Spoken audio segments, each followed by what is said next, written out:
나는 것을 경험합니다. 다시 한번 감사드리고 오늘 감사 수준이 신앙 수준이다. 감사 수준이 신앙 수준이다. 이런 제목으로 말씀을 나누겠습니다. 이번 주는 맥주 감사주일입니다. 유대인들이 보리를 심고 처음 거뒀을 때 감사하는 절기다. 소위 말하면 첫 열매를 드리는 절기입니다. 우리에게는 6개월을 보내고 이제 7월 첫째 주에 드려지는 것이 맥주 감사 주일입니다. 그래서인지 수요일부터 감사에 대한 내용을 묵상하게 하시더라고요. 그래서 지난주 주보에 예고된 설교를 변경한 것입니다. 그래서 양해해 주시고 오늘 감사가 회복되어서 우리 영적인 것과 또한 삶의 자리가 회복되는 그런 시간이 되기를 간절히 축원합니다. 여러분, 유대인 탈무드에 이런 말이 있습니다. 유대인 탈무드에 이런 말이 있는데 한번 여러분 이것에 대해서 스스로 답을 해보시겠습니까? 자, 이 세상에서 가장 지혜로운 사람이 누구인가? 이 세상에서 가장 지혜로운 사람이 누구인가? 탈무드에는 이렇게 대답합니다. 어떤 경우에 처해도 배움의 자세를 갖는 사람이다. 두 번째, 이 세상에서 가장 강한 사람은 누구인가? 이렇게 답합니다. 자신과의 싸움에서 이기는 사람이다. 맞는 것 같지요? 그런데 제가 오늘 인용하고자 한 것은 이 세 번째입니다. 그러면 이 세상에서 가장 행복한 사람은 누구인가? 가장 행복한 사람은 누구인가? 이렇게 답하고 있습니다. 지금 이 모습 이대로를 감사하면서 사는 사람이다. 가장 행복한 사람은요, 감사하면서 사는 사람이라는 것입니다. 여러분, 한국의 이야기예요. 실제로 있었는지 없는지 모르는데 남편을 잃은 가난한 아줌마가 아이 셋을 데리고 길거리에서 호떡 장사를 하셨습니다. 어느 날 점잖은 신사가 다가왔습니다. 신사가 다가와서 호떡 얼마입니까? 1,000원인데요. 신사는 1,000원만 놓고 그냥 가는 것이었습니다. 호떡을 가져가지 않고 돈만 놓고 가는 거예요. 그 다음 날도 신사는 호떡을 안 가져가고 1,000원짜리 지폐 한 장만 놓고 가는 것이었습니다.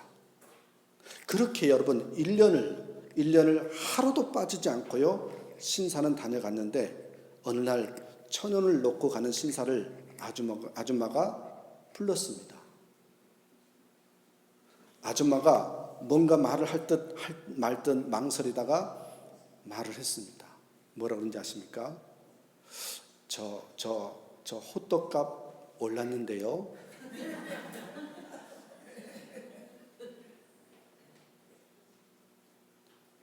여러분 어떤 생각 드세요?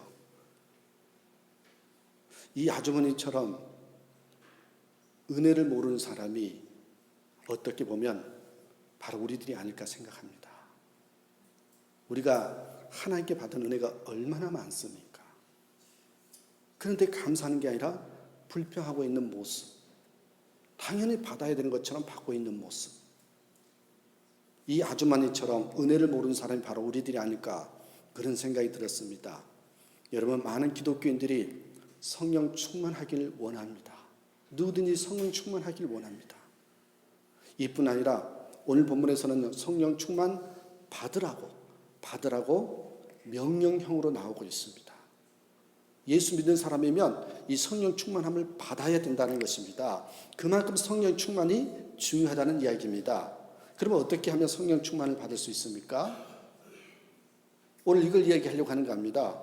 열심히 기도하고 말씀대로 순종하면 성령님께서 우리 안에서 내주하신다고 말씀하셨습니다. 그런데요, 제가 드리고 싶은 말씀이 성령 충만할 때 나타난 결과가 어떤 것이냐는 겁니다. 그래요, 성령 충만함을 받았어요. 성령 충만함을 받은 다음에 결과가 어떤 모습일까요? 여러분, 성령 충만으로 기도하면 때로는 능력이 나타납니다. 성령의 은사를 받기도 합니다. 성령 충만하면요, 기뻐지기도 합니다. 하지만 여러분, 성령 충만의 확연한 결과는요, 감사의 삶을 살 수 있게 된다는 것입니다. 감사가 터져 나옵니다. 성령 충만하면. 성령이 충만하지 않으면요, 여러분 불평과 짜증이 있고요, 영적 갈증을 느끼게 됩니다. 왜요? 영적으로요, 목마르니까. 목마르면 여러분 배고프면 짜증 나잖아요. 그렇습니다, 여러분. 그러다가 성령이 충만해지면 누구나 감사가 넘치게 되는 것입니다.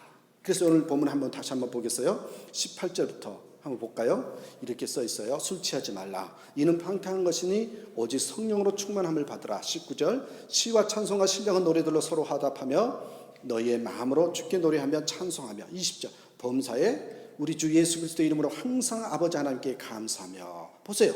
성령 충만의 핵심은요, 감사입니다. 감사.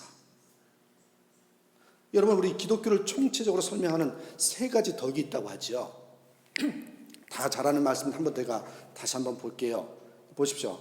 다음 보면은 우리 이 데살로니가 전서 5장 16절에서 18절입니다. 그 다음 안 넘어가나요? 예, 있어요. 예, 그거요. 보시면은 하시는 말씀이죠. 항상 기뻐하라. 쉬지 말고 기도하라. 범사에 감사하라. 이것이 그리스도 예수 안에서 너희를 향하신 하나님의 뜻입니다. 우리가 때로는 그러죠. 하나님 뜻을 모르겠다고. 여기 다 들어가 있잖아요. 뭐랍니까? 기뻐하라, 기도하라, 감사하라. 기뻐하라, 기도하라, 감사하라. 이게요, 우리 기독교의 세 가지 덕이라고 이렇게 얘기를 합니다. 여러분, 여기서 여러분 이 감사가 빠지면 축이 무너지는 인생이 된다는 것입니다.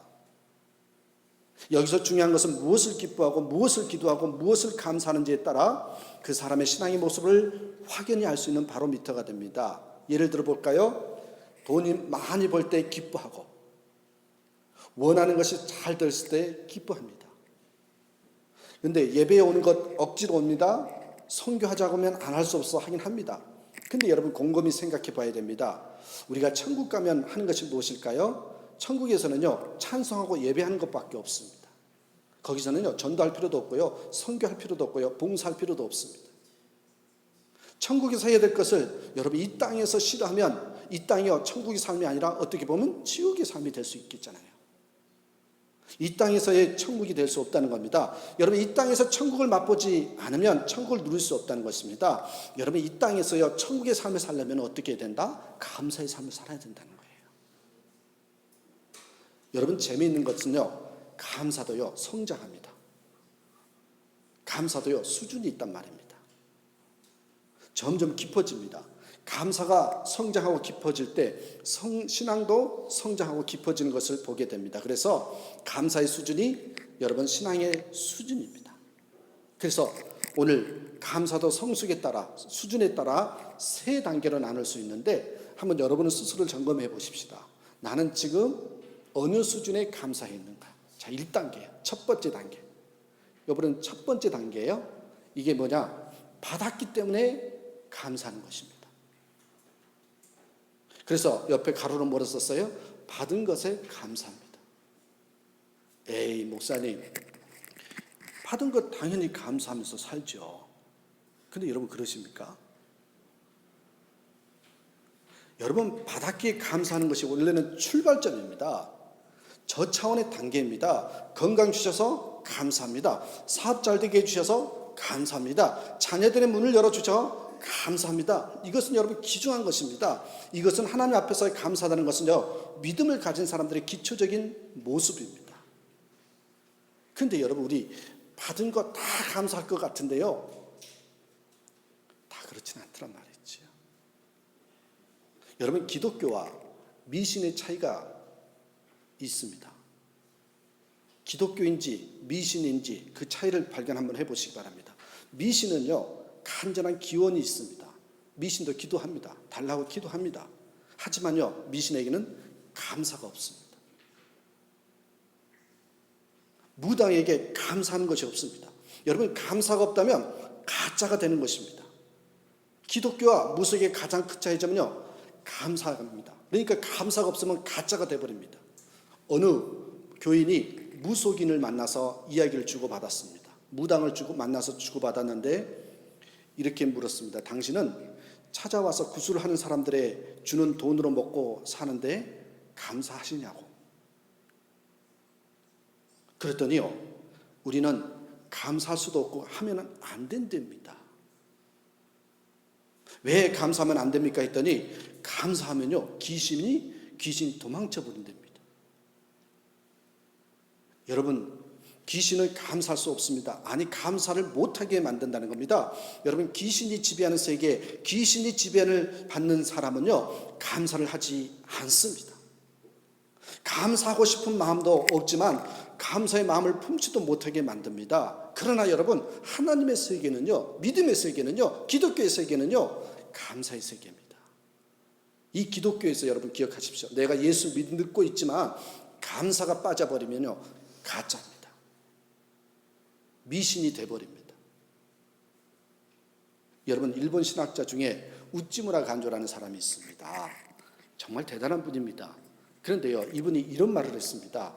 하나님께서 주시는 저주가 있다면 그것은 질병도 실패도 배신당하는 것도 아니다. 만일 저주가 있다면 이 세 가지다. 한번 들어보시겠어요? 저주 세 가지. 첫 번째 뭐라고 하는지 아십니까? 일본의 신학자 우찌무라 간조가요, 첫 번째요, 하나님이 믿어지지 않는 불신앙. 무슨 말일까요? 여러분, 하나님이 믿어지지 않는 것입니다. 하나님 믿어지지 않는 것, 이거요 저주랍니다. 아무리 믿어보려고 해도요 믿어지지 않는 버림받은 심령이 저주받은 거라는 거죠. 한마디로 여기 써 있는 것처럼 하나님이 믿어지지 않는 불신앙입니다. 그러므로 여러분 기억하십시오. 믿을 수 있는 것도요 감사합니다. 이 자리에 나와 있는 것도요 무지무지하게 큰 감사인 겁니다. 두 번째 저주가 뭔지 아십니까? 이렇게 써 있습니다. 하나님의 말씀이 들리지 않는 귀. 더 구체적으로 말씀드릴게요. 여러분, 성경을 읽어도 요절을 외워도 성경을 많이 한다고 하는데 하나님의 말씀이 들리지 않는 것이다. 그게 저주랍니다. 이 하나님의 말씀이 들리지 않는 귀입니다. 성경은 여러분 이 세상의 지식적인 책이 아닙니다. 성경을 읽는 중에 하나님의 음성이 들려와야 됩니다. 설교 말씀을 듣는 중에 이 성령님의 세미한 음성이 들려와야 됩니다. 이것이 안 들리는 사람이 저주받은 사람이라는 것입니다. 그래서 제가 늘 이야기하지 않습니까? 복 중에 복이 말씀이 들리는 겁니다. 말씀이 들려지는 교회로 가야 한다고 말을 합니다. 그게 복입니다, 여러분. 예배 시간에, 설교 시간에 말씀이 들리지 않고 졸음이 오기 시작하면 죄송합니다. 복이 떠나가기 시작하는 거예요. 저주의 시작이에요. 정말 그렇습니다. 마지막 세 번째가 뭐라고 그러냐면 감사 없는 마음이 됩니다. 감사 없는 마음. 여러분, 감사하는 마음이 없는 사람이 저주다.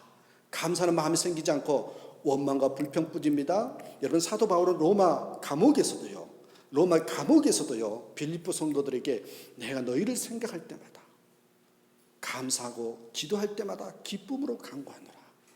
얼마나 기가 막힙니다. 감옥에 있었는데요 빌립보 교인들을 볼 때마다요 생각할 때마다요 감사가 자꾸 떠오르고요 기도할 때마다 기쁨이 간구가 되더라는 거죠. 여러분, 생각할 때마다 원망하고 분하고 한이 맺힌 사람은요 죄송합니다. 우찌무라 간조가 하는 말이 저주받은 사람이 됩니다. 여러분, 감사하는 마음이 없는 거 저주라는 것입니다. 자, 제가요 이 정리는 잘하잖아요, 그죠? 이것을 뒤집어 보니까 진정 복 있는 사람은 어떤 사람일까? 세 가지로 정리해 봤어요. 1. 뭐예요? 하나님 앞에서의 최고의 복이 뭔지 아십니까? 첫 번째는요 하나님이 믿어지는 겁니다. 여러분, 하나님 믿어지십니까? 여러분, 최고의 복을 받으신 겁니다. 두 번째는 뭡니까? 하나님의 말씀이 들리는 것입니다. 지금 귀가 답답하십니까? 들리시죠? 그럼 여러분 최고의 복을 받으신 겁니다. 세 번째는 뭡니까? 나의 삶 속에서의 감사가 나오는 것입니다. 이거요 최고의 복입니다. 여러분, 인간의 원죄로 인해서 감사치 않는 마음이 원래 있습니다. 로마서 1장에 보니까 범죄자 중에 특징 중에 하나가 뭔지 아십니까? 감사하지 못하는 마음을 가진 사람. 범죄자는 어떤 사람이다? 감사하지 못하는 마음을 가진 사람. 그리고요 디모데후서 3장에 보니까 말세의 특징 중에 하나가요 감사가 사라진 사회, 감사가 사라진 사회는 이제 말세지말이다. 이렇게 말을 하고 있습니다. 사랑하는 여러분, 감사는요, 누구든지 하고 싶은데 안 되죠. 그런데 여러분, 감사는요, 훈련을 통해서 습관화시켜야 합니다. 그래서 여러분, 이 감사 훈련은요, 가장 큰 책임자는 누구냐면 목사입니다. 목사. 목회자가 성도들에게 훈련을 시켜줘야 되는데 그거 하지 않으면 목사 죄입니다. 여러분, 부모도 마찬가지입니다. 자녀들에게 이 훈련을 시켜야 됩니다. 싫더라도. 그래서 감사는 훈련을 통해서 습관화시켜야 됩니다. 감사를 헌금하거나 찬양하는 등의 표현이 훈련돼야 된다는 거죠. 여러분, 어느 목사님의 이야기를 들어보니까 여러분, 미국의 백인 사회에서요, 자녀들에게 혼내는 경우가 있답니다. 여러분, 미국 사람들은 절대로 애들 안 때린다? 뻥입니다. 제가 봤는데요, 무지하게 때릴 때는 때려요. 몰래 때려요. 안 잡혀가게. 그런데요, 제가 그 목사님 이야기한 것을 저도 경험을 했습니다마는 이 미국 백인 사회에서요, 자녀들에게 혼내는 경우가 있어요. 어느 때인 줄 아십니까? 식사 시간에요, 땡큐 안 하면요, 혼냅니다. 식사 시간에요, 땡큐 하지 않고 밥을 먹으면 먹지 못하게 하더란 말이지요. 여러분, 호되게 체벌한다는 것입니다. 그만큼 뭐예요? 감사 훈련을 시킵니다. 감사는요, 훈련해야 합니다. 우리가 하나님 앞에서 가져가야 할 것은요, 감사하는 삶을 사는 것입니다. 이건 훈련을 통해서 됩니다. 누가복음 17장에 보면 10명이 예수님께 치유함을 받았습니다. 아시죠? 그런데 사마리아 사람 한 사람만 감사했습니다. 그래서 예수님께 칭찬하셨습니다. 그러면서 끝에 가서 뭐라고 하는지 아십니까? 이 칭찬하시면서 이게 완전한 신앙이라고 얘기를 합니다. 그렇습니다. 여러분, 감사해야지만 완전한 신앙으로 설 수 있게 된다는 것입니다. 그러니까 아무리 잘 믿고 기도 많이 하고 찬양하고 성경 공부를 많이 한다 할지라도 감사하지 않으면 그 사람은 신앙을 가지고 있긴 있는데 불완전한 신앙이 됩니다. 그렇게 표현을 하고 있어요. 정확히 한번 읽어보십시오. 여러분, 그렇습니다. 받은 것을 감사하는 것은요, 기초입니다. 당연한 겁니다. 그런데 그거 쉬운 게 아닙니다. 훈련이 돼야 됩니다. 작은 것을 받더라도 감사가 흘러넘치는 저와 여러분 되시길 간절히 축원합니다. 두 번째 단계의 감사가 있습니다. 자, 두 번째 계단이에요. 하나 더 올라가서요. 깨달음 때문에 감사하는 것입니다. 깨달음 때문에 감사하는 것. 이 깨달음의 감사라고 얘기를 하죠. 여러분, 성령이 우리에게 임하면 뭐가 올까요? 깨달아지는 겁니다. 깨달아져요. 아, 그렇구나. 성령이 없으면요, 그게 깨달아지지가 않습니다. 그러니까 성령이 오면 우리에게 복이 임하는데 어떤 복이? 깨달음의 복이 임합니다. 어느 교회 목사님의 설교 시간에 들려준 이야기인데요, 그 교회 대학교 교수 중에 집사님 한 분이 계셨답니다. 지식적이지만 참 이성적으로 믿는 분이기도 하지만은 그래도 믿음이 좋았던 것 같습니다. 그 대학교 교수인 집사님 이야기인데 갑자기 새벽에 그 집사님으로부터 병원이라면서 목사님 급하게 신방을 요청이 오는 겁니다. 그러니까 갔죠. 갔더니 도착하자마자 이 집사님이 손을 잡고 울면서 목사님에게요, 감사하는 봉투를 내면서요, 드리면서요, 기도해달라고 우는 거예요. 그 목사님이 왜 울면서 감사금을 내시냐고 그렇게 물으니까 요 집사님 말이 뭔지 아십니까? 아들이 지금 손에 종기가 나서 수술을 받게 되었는데 이 종기를 제거하는 수술이었나 봅니다. 수술을 받게 되었는데 마취해서 깨어나지 않는다는 겁니다. 그래서 기도 부탁하기 위해서 불렀다는 겁니다. 여러분, 이 집사님이 회개하는 것이 뭔지 아십니까? 수술 같은, 좀 큰 수술 같은 것에 대해서는 내가 간절히 기도했는데 이 보잘것없다고 생각했던 종기 같은 작은 것에 기도하지 않은 저의 모습이, 자기 모습이 보였다는 겁니다. 작든 크든 모든 일에 기도해야 된다는 깨달음을 주셔서 하나님께 감사하기 위해서 감사하는 헌금을 드리면서 부탁드리는 것이라고. 이게 뭐예요? 깨달음입니다. 이게 깨달음의 감사입니다. 남들은 보통 다 그렇다고 생각하면서 넘어가는데, 다 그런 거지 뭐 그러면서 넘어가는데, 어떤 사람은요 그 중에 깨달음으로 인해서 감사하는 사람이 있습니다. 이건요 성령의 역사입니다. 여러분, 감사라는 것은 깨달음입니다. 여러분, 깨달음이 있는 다음에는 모든 것을 감사할 수 있습니다. 그러니까 깨달음의 복이 얼마나 큰지 아시겠죠? 깨달음이 있는 다음에는요 모든 것을 감사할 수 있습니다. 제가 여기 이민을 와보니까 이북에서 오신 분들이 많으시더라고요. 어떤 권사님이 저한테 얘기를 하셨어요. 간증을 들었던 적이 있는데, 이분은요 자기가 남한으로 피난하던 그 당시에 무지하게 가난했답니다. 다른 친척들은 참 부자였는데 자기는 가난했답니다. 그러면서 하는 말이, 그 당시에 가난한 것에 대해서 감사하다는 겁니다. 왜? 그 이유가 뭔지 아십니까? 친척들이 많이 있었는데 부자인 친척들은요 그 재산을 보호하기 위해서요 남쪽으로 피난 오지 못하였는데, 본인은 가난했기 때문에 미련 없이 떠날 수 있어서 지금 현재 이렇게 살고 있다고. 여러분, 우리가 생각하기에 따라 모든 것이 감사가 될 수 있는 것입니다. 이런 깨우침을 주는 것은요 분명 감사의 내용입니다. 성령님이 하시는 겁니다. 이게 깨달음의 복입니다. 여러분, 정범진이라는 사람은요 교통사고로 평생을 전신마비가 되어 살아야 되는 불행한 사람이었습니다. 근데 여러분, 그분이요 각고의 노력 끝에 미국의 브루클린 검찰청의 부장 검사까지 되었습니다. 그분이 쓴 책이 있는데 그 책에 이런 말이 있습니다. 한번 들어보십시오. 단 하루만 걸을 수 있다면 내가 가장 하고 싶은 것은, 단 하루만 걸을 수 있다면 내가 가장 하고 싶은 것은 화장실에 들어가 변기 앞에서 시원하게 소변을 보는 것이다. 그는 전신이 마비되어 있기 때문에 화장실에 들어가서 볼일을 보는데 2시간 동안 사투를 벌일 때도 있다고 합니다.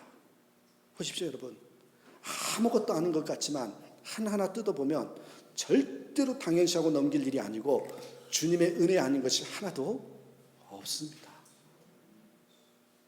여러분, 이 깨달음의 복이 있어야 되는데, 그렇다면 여러분 왜 깨달음이 없을까요?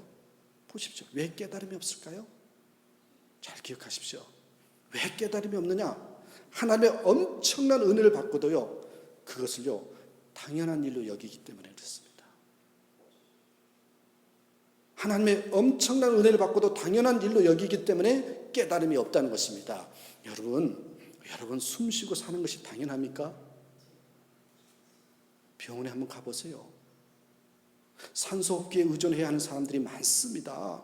본인도 그렇고 주변에 있는 사람도 그렇고 숨 한 번 제대로 스스로 쉬기를 얼마나 하나님께 간절히 기도하고 있는지, 오늘 숨 쉬게 해달라고 그렇게 하나님께 간절히 기도하고 매달렸지만 숨이 끊어져서 장례 치르게 된 사람이 얼마나 많습니까? 숨 쉬는 것이 당연한 것입니까? 그러니까 감사가 안 되는 것입니다. 내가 지금 얼마나 놀라운 하나님의 은혜 가운데 있는지를 전혀 모르는 것입니다. 여러분, 은혜가 없어서 은혜를 모르는 것이 아닙니다. 깨달아지지 않기 때문에 그렇습니다. 하나님의 은혜를 당연시 여기기 때문에 그렇습니다. 여러분, 일터에서 돌아온 남편, 학교에서 돌아온 자녀들이 저녁 때가 됐으니 돌아왔구나 라고 생각하십니까? 아침에 집에 나갔다가 사고로 저녁에 집으로 돌아가지 못하는 사람들이 많습니다. 여러분, 당연한 것입니까? 아닙니다. 하나님께서 우리에게 베풀어 주신 은혜 속에서 우리가 지금 살고 있는 것입니다. 여러분, 군대 가면 당연히 휴가 나오고 제대를 하는 것일까요? 이번에요 22사단에서 일어난 사고, 그 중에 내 자녀가 혹시 걸릴 줄 누가 알았겠습니까? 아닙니다. 여러분, 오늘 우리가요 이 예배당에서 예배하고 있는데요, 여러분 아세요? 전 세계 어느 곳에는요 예배하는 것이 발각되면 죽어야 하는 일들도 많고요, 예배 드릴 건물이 없어서 고통당하는 교회도 많습니다. 여러분, 이 땅에도요 예배 짓다가 중단이 돼서 예배당이 없어서 눈물로 기도하는 교인들도 많습니다. 여러분, 다 생각해 보십시오. 말할 수 없는 은혜입니다. 은혜입니다. 하나님께서 오늘도 우리를 위해서 베푸시는 구체적인 은혜는요, 하나님께서 우리에게 베푸주신 은혜는요 우리의 가장 든든한 후원자, 가족, 친구들이 해주는 일을 다 친 것보다요, 사실은요, 몇천 배, 몇만 배보다 더한 겁니다. 문제는 우리가 그것을 감사하지 않고 살아가고 있다는 것입니다. 당연시 여기고 있다는 것입니다. 그러면 감격이 없습니다. 하나님이 이것을 정말 안타깝게 여기시는 것입니다. 기억하셔야 됩니다. 은혜를 많이 받고 있는데요, 그 받은 은혜를요, 당연시 여기면 감사가 없습니다. 여러분 한번 보시겠어요? 제가 써놨어요. 하나님의 주소는요, 두 가지랍니다. 하나님의 주소. 여러분 첫 번째 주소는요, 하늘나라이고요. 두 번째 주소는요, 감사하는 마음이랍니다. 무슨 말일까요? 하늘나라 주소는, 하나님의 주소는요, 이 하늘나라이고 또 하나는 감사하는 마음이라. 이게 뭐냐? 하나님은 하늘에만 계시는 것이 아니라요, 감사하는 자의 마음에 계신다는 의미입니다. 주위를 돌아보면 탄식이 나올 때가 많이 있습니다. 감사하는 마음이 점점 없어지기 때문입니다. 눈물을 글썽이거리며 하나님 감사합니다 했을 일도 너무나 당연시 여깁니다. 당연시하니 감사가 되지 않죠. 감사하지 않게 됩니다. 여러분 다시 한번 부탁을 드립니다.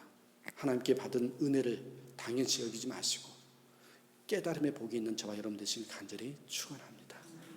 마지막 세 번째입니다. 이게요, 최고의 감사입니다. 구원에 대한 감사입니다. 가로해놓고 구원에 감사죠. 여러분 감사는 내가 받은 것을 받았다고 말하는 것이라고 이렇게 말합니다. 내가 받은 것을 받았다고 말하는 것, 그걸 감사라고 표현을 합니다. 우리는 어떤 좋은 것을 받고도 하나님께 감사하지 않는 것이 얼마나 많은지 모릅니다. 목사님, 받은 것이 없어서 그렇지 하나님이 제게 좋은 거 복을 주시면 제가 왜 감사를 하지 않겠어요? 저한테 그렇게 말씀하신 분 계시더라고요. 그러나요, 그 말은 여러분 자신도 모르고 하는 이야기입니다. 실제로 받은 것이 많아도요, 너무 크고 귀한 은혜를 받아도요, 우리는 감사를 정말 못합니다. 여러분은 모두는 다 구원을 받으셨습니다. 그런데 받은 구원을 얼마나 감사하십니까? 솔직히 무덤덤하지는 않습니까?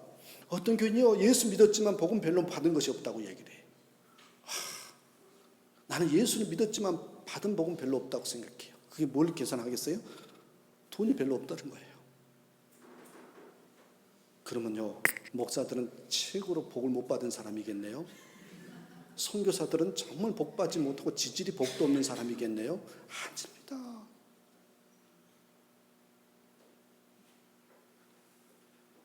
여러분, 미국 국민들의 가슴을 울리고요, 그리스도인들에게 신앙의 도전을 주었던 한 소년이 있었습니다. 그 이름이 라이언 화이트라는 소년입니다. 라이언은 태어날 때부터요, 혈우병을 앓았습니다.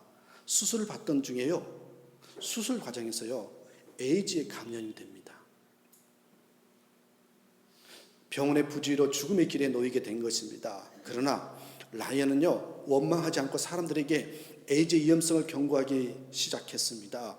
일반인도 한순간에 걸릴 수 있다는 사실, 그들을 도울 수 있다면 모든 사람이 사랑의 마음으로 도와야 된다는 것을 강조했습니다.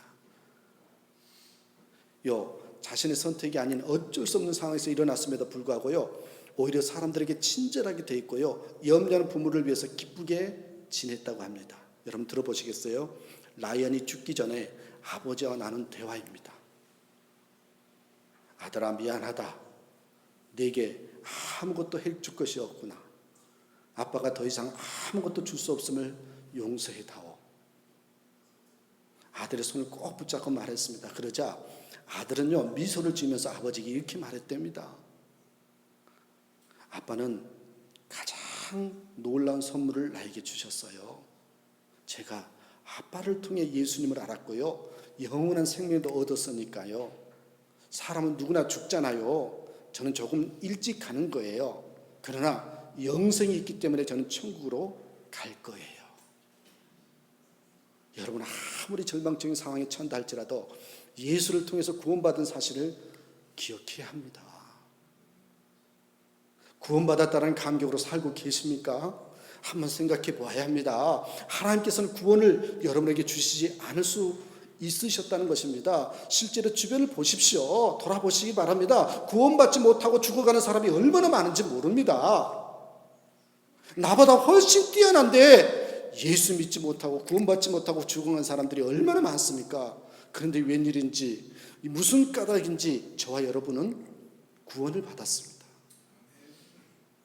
이것이 얼마나 놀랍고 감격스러운 일입니까? 전적으로 하나님의 은혜입니다. 내 공로는 아무것도 없습니다. 멸망당하는 사람과 비교해서 우리가 무엇이 잘한 것이 있습니까? 정말로요, 은혜로 구원받은 것입니다. 왜 하나님이 나를 택하셨고 저 사람은 그냥 죽게 하셨는지 우리는 알지 못합니다.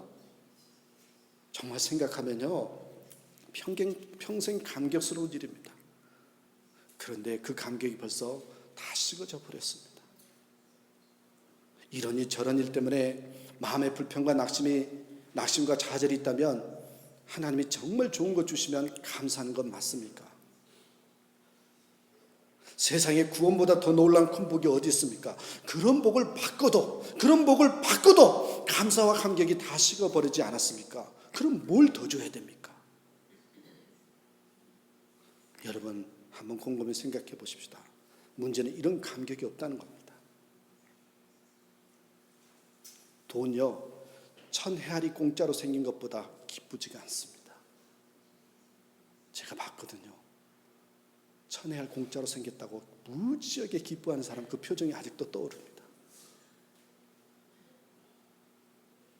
여러분 1000헤아리 공짜로 생긴 사람은요, 얼굴에 표시가 납니다. 얼마나 좋겠습니까?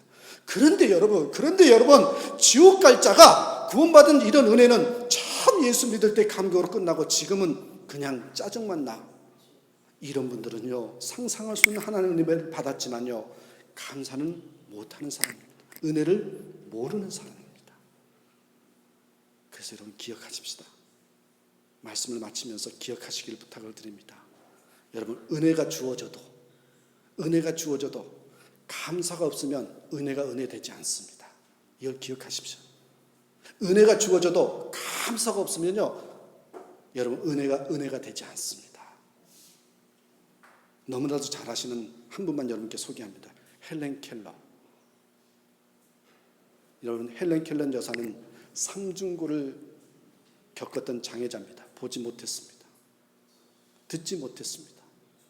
말하지 못했습니다. 그러나 그는 대학에 들어가서 우등생으로 졸업했고요, 많은 책을 저술했고요, 세상 곳곳에 다니면서 어려운 처한 사람들에게 용기와 희망을 불어넣어 주었습니다. 여러분 헬렌 켈러가 몇 살까지 사신 줄 아십니까? 88세까지 살았습니다. 그 마지막 노년에 한 신문 기자가 물었습니다. 당신은 보통 사람들이 상상하기조차 어려운 고통 속에서 일평생을 살아왔습니다. 그것 때문에 하나님께 원망하신 적은 없으셨습니까? 그때 헬렌 켈러가 단호히 말했습니다. 없습니다. 나는 하나님께서 내게 베풀어진 은혜를 생각하면서 감사하게도 시간이 부족한 사람입니다. 원망할 시간이 없습니다. 그녀는요, 임종 때 마지막 말이 이 말이었습니다. 참으로 나의 인생은 아름다웠다. 여러분 마지막 임종 순간에 이렇게 고백할 수 있는 사람이 얼마나 될까요? 한평생 삼중고의 고통 속에 살았으면서도 이렇게 고백할 수 있었던 이유는 다른 게 아니었습니다. 그는 감사하는 사람이었기 때문입니다. 감사가 이렇게 중요합니다. 사랑하는 여러분, 이제 금년도 6개월이 지나고 7월 첫째 주를 맞았는데 그 어떤 것보다도 감사하는 삶을 삶으로써 여러분 삶도 넉넉히 이겨내고 또한 하나님께 그게 가장 드릴 수 있는 그 선물이라는 걸 잊지 마시고 감사하면서 살아가는 저와 여러분 되시길 간절히 축원합니다.